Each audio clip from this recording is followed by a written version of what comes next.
আমরা সরকারের কাছে আমার মেয়ের দর্শন করে মারছে, মেয়ের লাশ পাইছি, আর আমরা এরা বদলি আমরা ওকে ফাঁসি চাই। আমার দাবি আগো ফাঁসি, যারা যারা আমার জেরা মারছে হ্যাঁ গো ফাঁসি চাই আমি।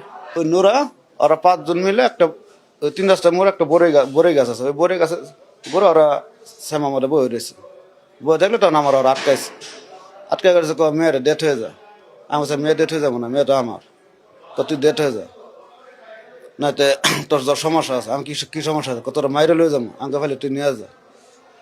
পরে এই কথা কইতে আমার 5 জনে মোটে 2জন আমার পিছিয়ে হাত ধরে আসছে, 5 জনের, আর নোরা আমার পেটন চাক্কু ধরছে ধরে, আর 2 জনে মেয়ের হাতে ধরে টান মেরে তুলা করে মেয়ে পুব্বা দৌড় দিচ্ছে।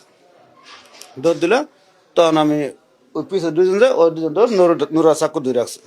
তো 4 জন গেছে গা, তখন চটকানা মারছি, তো সারে না, তা না পরে করেছে বেশি লড়াচড়া করবি না, লড়াচড়া করলে মারিয়ে দেবো কই হেরা। পরে আমার সাইডে আমার ফালাই দিয়ে নোরা দৌড়।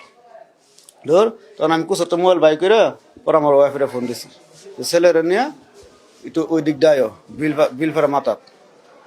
নোরা আমার পেটে চাক্কু ধরা, আমার ফান্দামে আর কয়েকজন ধরা মেয়েরা নিয়ে গেছে। আমরা সরকারের কাছে আমার মেয়ের দর্শন করে মারছে, মেয়ের লাশ পাইছি, আর আমরা এরা বদলি আমরা ওকে ফাঁসি চাই। এটাই আমার শেষ কথা। যারা যারা আমার জেরে মারিয়া জানে মারিয়া ফেলাইছে, যারা যারা মারছে হ্যাঁ গো আমরা বিচার চাই। আমরা ফাঁসি চাই আগো, আমি আর কিছু চাই না। আমার দাবি আগো ফাঁসি, যারা যারা আমার জেরে মারছে হ্যাঁ গো ফাঁসি চাই আমি।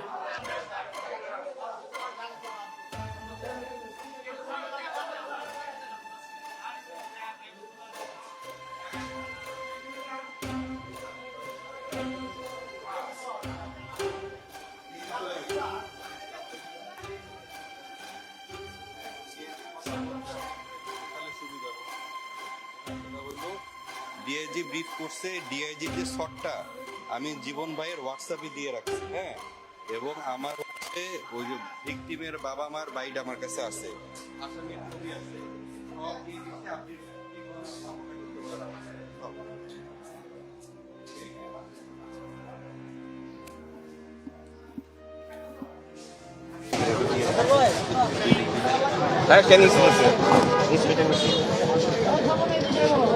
কেটে দিচ্ছি।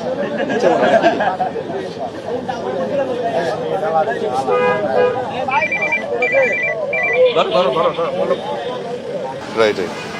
আর সুজন যে অপরাধ এডিশনাল এসপি অপরাধ উনি থাকবে।